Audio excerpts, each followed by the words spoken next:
Hello, everyone, and welcome to Real Estate Right Now. We talk about real estate matters that matter to you. My name is Jay Izzo, and we are live here from Linda Craft Team Studios, part of the Greater Research Triangle Park. Today's show, it's a good one. I'm going to tell you that right now. So, everybody has this idea they want to get into business. We live in an entrepreneurial world, absolutely. And what happens is it starts with an idea, and then that idea builds into a fruition of some sort. And maybe you get started in your garage or your basement, right? But then comes a time where growth happens and you go, I need to have a space to put my business in. What do you know as a business about getting in commercial real estate? Probably not that much. And my guest, Russ Broome, who is the owner, CEO, founder, BottleMixx. Well, I guess owner, CEO, BottleMixx. Not founder. Okay, not founder. Here in Raleigh, North Carolina, is going to join us. And he's going to talk about his experience as a business owner dealing with commercial real estate. It's a different angle, right? Russ, welcome to the show. Thank you. Glad to be here. All right. So, first of all, tell us what kind of business BottleMixx is so that people understand that. So we are now called The Mix. I did a little refresh and rebranding when we recently moved locations, but we're a bottle shop and bar. BottleMixx, the original name, I think was the first, if not the first, one of the first bottle shop concepts to open in Raleigh. So back then we offered craft beer, fine wine to take home. That morphed into having a tasting bar on site, and then it morphed into people hanging out and consuming on site. And BottleMixx was started in 2012. Mm-hmm. I bought it in 21 and moved it last year. Okay. So let's talk about when you got into this whole business. How much did you know about commercial real estate? Absolutely nothing. So when you purchase a business, you inherit a lot of things. You inherit a reputation, you inherit a customer base, you inherit a space. And I was an engineer and went through sales and marketing, business development through my career, which I semi-retired from in 20. And this to me was just another business development opportunity, taking something that's good and make it better. And so that was my intentions from the beginning. So you wanted to be the BASF of the thing. Exactly. Right? We don't make the thing, we just make the thing better. And it's funny you mentioned BASF because that was my background. Oh, really? I was in the plastics manufacturing industry for 27 years. I used to love those commercials, man. Yeah. We're BASF. We don't make the stuff you use. We just make it better. Yeah, I used to love that. All right. So you don't know anything about commercial real estate. You inherit this business. Okay. So what is some of the first things you learn about commercial real estate as you inherit a business? So it was an eye-opener. I knew I wanted a bar, a bottle shop and bar. That was my dream when I retired, just have a little small neighborhood bar. The pandemic scared me away from just having a bar. So I started studying the bottle shop concept because their revenue actually went up during the pandemic because people are going to get their favorite beverage and take it home if they can't drink it out. Alcohol sales increase, by the way, in times in war, in times of epidemics, pandemics. For whatever reason, alcohol sales. They say people drink when times are good and when times are bad. Yeah. So you're pretty good shape there then. Okay. But to answer your question, I bought this business. I inherited a lease because I bought midway through the previous owner's lease. So I had no choice in a lot of things. And boy, that was an eye opener when you get in and you really start flipping through the 30 pages of the lease agreement and you look at the fine print and you find out the answer is no to so many things you want to do. Because your hands are tied with a lease and your hands are tied by the landlord. And sometimes the area of town you live in, there's ordinances and constraints. So that was an eye opener. So for me. Give me an example of something that you went, okay, we wanted to do this, but either the lease, the landlord, or the ordinance wouldn't allow us to do it. So the previous owner was much more focused on the retail side of the business.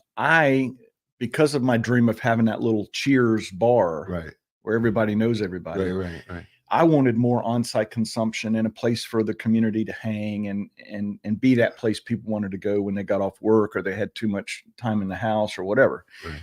So I had to break a little bit of a culture in that we're not just a store. We're now a place to hang out and imbibe and chill. And so when I went down that endeavor, there were things in the lease that limited how much on-site consumption I could have, how many outdoor seats I could have. Okay. And I was just banging my head against a concrete wall trying to talk to this big monstrosity of a landlord out of New York who would say no before I even said hello. So it's those kind of things that, you get digging into this lease.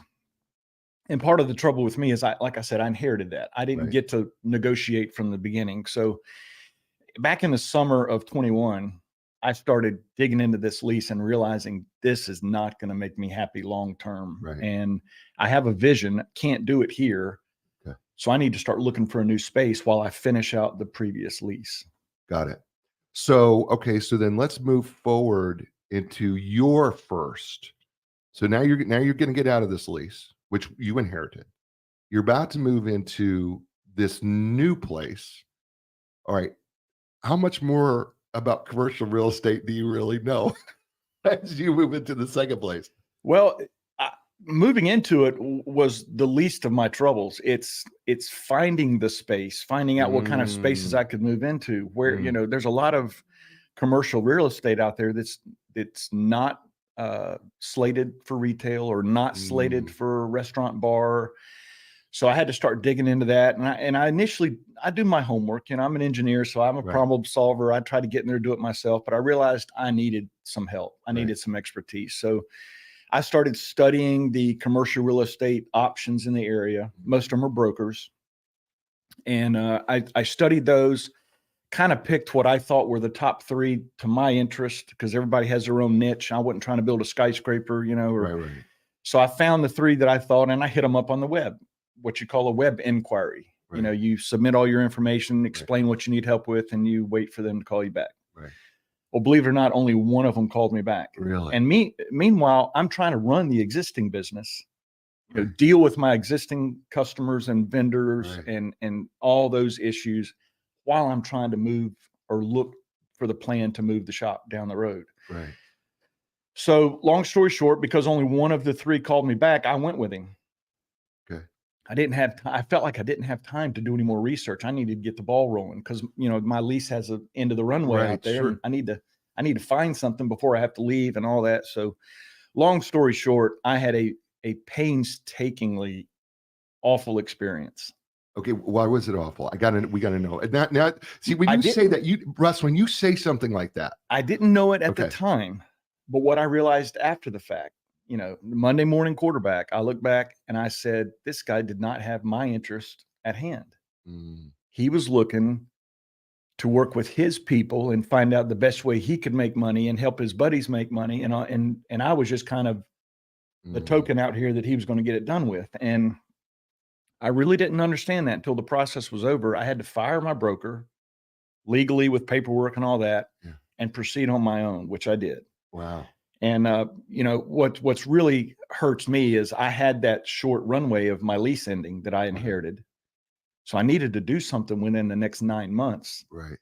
And it took me about 18 months because one of the spaces I found that I wanted, that I turned my broker onto, he came back really quick and said, nah, it's no go. They've already got somebody, or they don't want you there or something like that. So I just kept moving on to other places that I would find, or he would find, bring to my attention. And nothing was, I felt like I was settling, and that's good enough. It's not what I want, but it's good enough.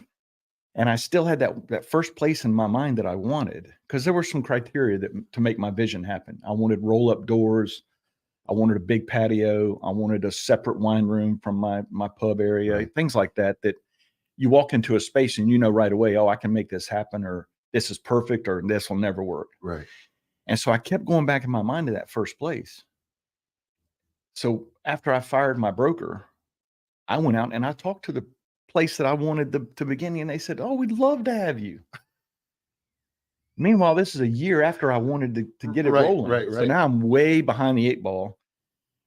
I'm now negotiating with my current landlord. Can I extend my lease? Can I go month to month? And so. And what's that like, trying to negotiate?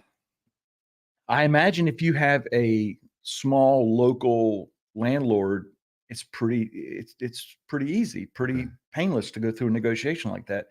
With me, I had a national landlord out of New York City, and they had just bought their biggest competitor. So now they were even bigger, which meant I meant even less to them. Right. And so that was a scary negotiation because there were things in that lease that held me to time and a half rent, all these penalties if I went over, all, Wow. they wanted me to sign another 10-year deal. And, it was Wow. painful. And for me being an engineer, never dealing with commercial real estate. Right. I mean, I bought houses and stuff, but Sure. this was an eye-opening experience. So I still wish I had a partner that was an expert in the field that had my interest at hand. Right. But unfortunately I had to go it alone. But I was able to negotiate a month-to-month lease with my current landlord. I thought it was only going to be for a few months, turned into be 9 months. And the landlord at this place that I wanted to move into could not have been better. I mean, he had an engineer on staff to help me with getting my vision onto paper. Wow. He had a property management guy that was very helpful versus dealing with a CBRE or something like Right. that you're just, again, you're just a tiny component in their world. So Right. I felt pretty confident once I had met the owner of the property, started negotiating with them, realized they wanted me in there as much as I wanted to be in there. Right. So it started to be this great relationship that should have happened a year ago, but was Right. happening a year late. Okay. So, all right. So now you're representing yourself in this commercial lease thing. Jungle. Yeah. I mean, it's a jungle. I mean, so as you're representing yourself, how are you educating yourself on, because there's going to be some terms thrown at you, triple net, right? There's a whole bunch of commercial terms out there that we don't see and you don't typically see in residential, right? I agree. Yeah. Okay, so how did you come to start learning about, okay, what are they going to pay for? What are they not paying for? What does these terms mean? Did you bring an attorney in to help you out? What did you do? I had an attorney. I'll say he was more helpful in reviewing lease options and things like that versus the negotiating side. My attorney, I've known him since I was first in my career. We were both in the plastics career. Okay. And he left and became for better use of words, I'll say an alcohol attorney. He represents everything alcohol related in North Carolina, and he's tremendous. It's the Beer Law Center downtown. So he was helpful on the back end, trying to tie all the loose ends up. But I realized instead of going after a real estate expert, I was going to talk to people that were in my line of work, my industry for a while, that had been successful, had multiple restaurants or multiple bars, had different types of brick and mortar that they had gone through the pains of leasing or owning or whatever. So I started building my knowledge through people that had been through it before versus from the partner of another broker. Got it. So, Seal Binder, all the folks in Raleigh, G Patel, the folks that could really help me understand what I'm getting into and, let me learn from their mistakes instead of recreating their mistakes on my own. So you did reach out to G Patel. He was actually just in my bar the other day. I mean, by the way, people don't know it, but he's a huge restaurateur here. Very successful. Yep. Extraordinary. And he's been through what I was going through on the 10th degree multiple times. Yeah. So, and these folks, you think, I was intimidated at first, and I made some of these connections through some events that I had been to, and some of my beer and wine reps, deal with those same folks, and they would make introductions. I've got a great friend in Charlotte that's a beer guy for a brewery down there that knew Seal Binder, and so it was great having those discussions. Even the 5-minute elevator discussion you have, you can pick up some nuggets that you put that in your mind and you don't lose it, and you use it the next time you sit down and start trying to figure things out. Okay, so now you're negotiating your lease in this new place, right? And as you're negotiating this lease, what is the piece of advice that you've got in your head going, okay, make sure I don't, or make sure I do what in the negotiation? That's a good one. I guess it was know what your vision is, and don't stray from that. Don't settle for good enough. Be persistent. And that's one thing. I think my persistence shows in that I went back to that place that I was originally told no, Right. and realized it was a true possibility. And so I guess persistence is the main thing. Know what you want and stick to it. And I guess the advice would be don't get pushed around. But this new landlord that I was negotiating with was not the type to push me around. Like I said, I truly felt from the first meeting, he wanted me and my concept in his plaza as much as I wanted to be there.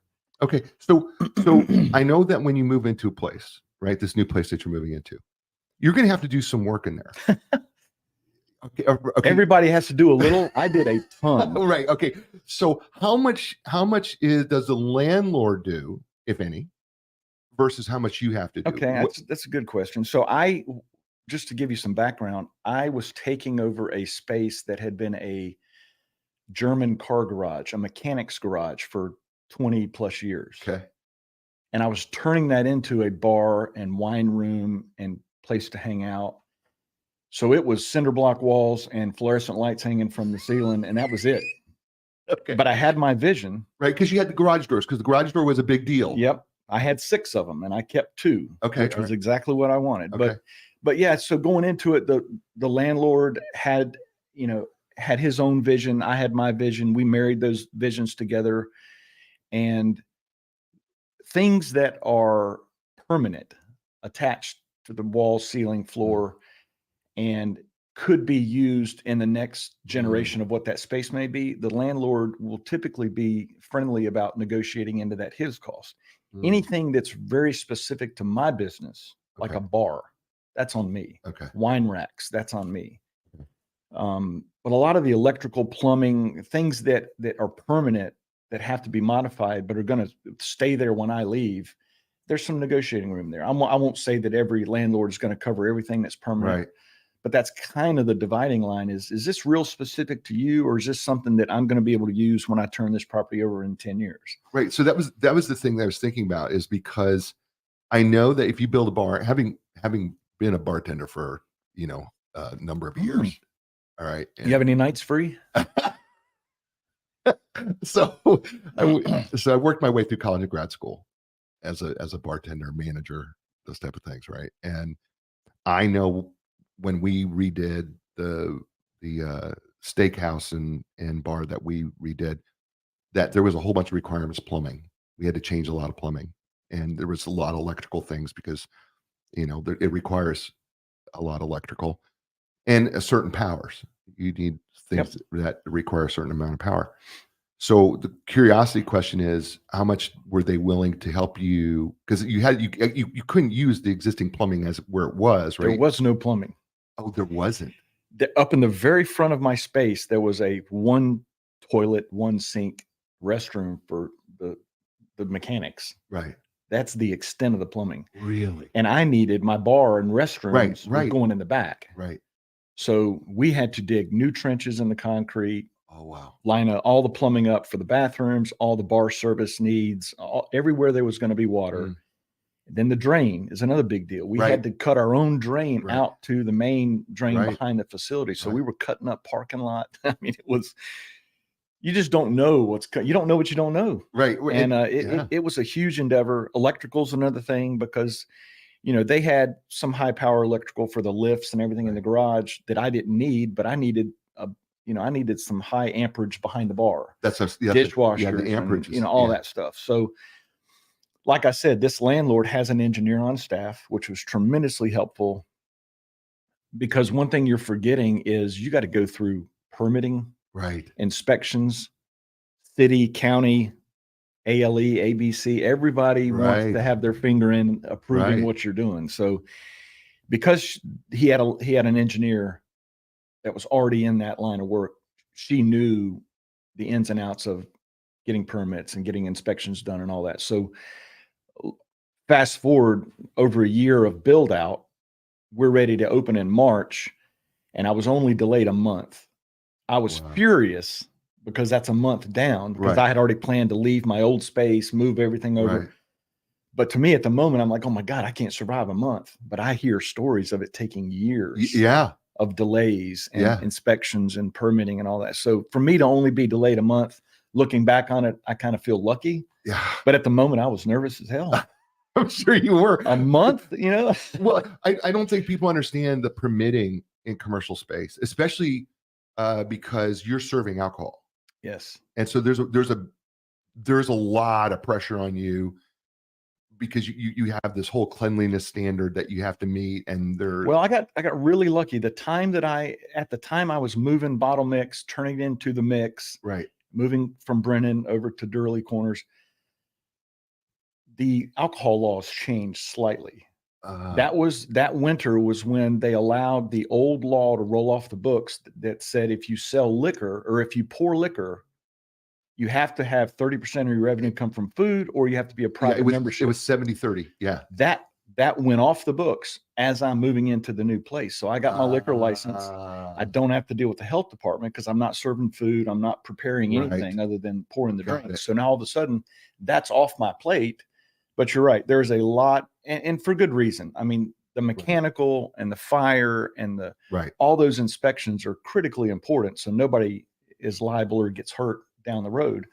But it takes a long time. And Raleigh has gotten sophisticated enough that, back in the day, it was call your buddy and get him come out and check this out real quick. Right. You got to go through the portal. So you submit everything in the portal and you wait for it to rise and they're on their side, and then they respond back and then you respond. The portal is sophisticated, but it adds a lot of time. So, that's something that I had never been aware of. But like I said, the landlord having that engineer on staff was a huge help. Okay, so we've done our time, right? And it goes so fast because I got so many more questions. But if you could give a new business owner some advice about taking their business and bringing in commercial real estate, what would be the first piece of advice you'd give them?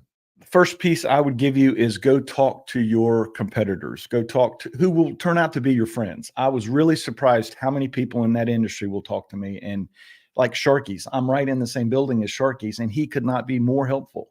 He's another bar. Right. And he's not, upset because I come in. The rising tide lifts all ships.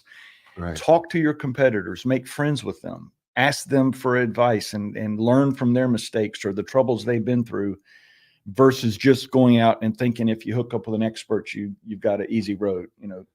Do your own homework and be responsible for your own future.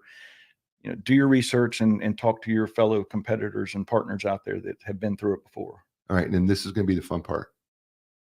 You get to promote your business. So tell people how they can find your business online and in face-to-face. All right. So the Mix is located in Durley Corners, which is right at the corner of Durley Road and Pleasant Valley, just before Glenwood.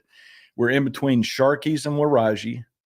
We pride ourselves in having a fine curated selection of wine and craft beer.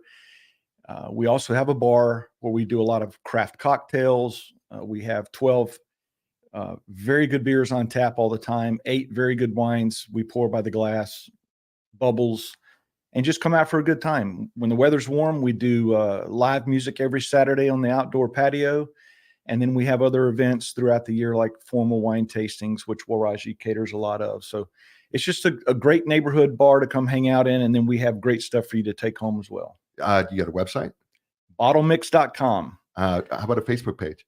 We have Facebook. It's the Mix _Raleigh. Okay. Facebook, Instagram, all that stuff. Okay. I don't do it. I have a fantastic social media person, but well, I think here's the thing. We got all these people out there go, okay, I want to check them out, right? Yep. So they can go to Instagram. It's the Mix. The Mix _Raleigh. Raleigh. Okay, and they can do that on BottleMixx.com. BottleMixx.com, and they can find all that there. You've been great, man.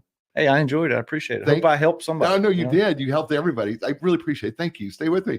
Hey, folks, this is the show. You know what I say to you, right? You had a lot of choices. You chose us. Thank you for doing that. Will you do me a favor? Go to your favorite podcast place. Give us a positive review. And if you're watching us on YouTube, give us a thumbs up. All right. Listen, you're watching us on DBTV. Thank you so much. Right? They say to you all over the world, you know what that is? Ciao, everybody.